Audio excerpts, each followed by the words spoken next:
அரக்கோணம் அருகே ரயில்வே பயண சீட்டு அலுவலக பணியாளரிடம் கத்தியை காட்டி செல்போன் பறித்துச் சென்ற நபரால் பரபரப்பு.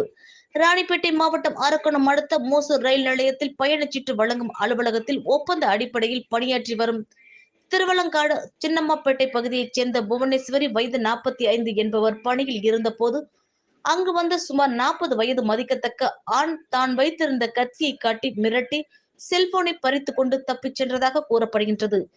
இது குறித்து புவனேஸ்வரி அரக்கோணம் இருப்புப்பாதை காவல் நிலையத்தில் புகார் அளித்ததையொட்டி காவல்துறையினர் வழக்கு பதிவு செய்து தப்பிச் சென்ற மர்ம நபர் குறித்து விசாரணை மேற்கொண்டு வருகின்றனர்.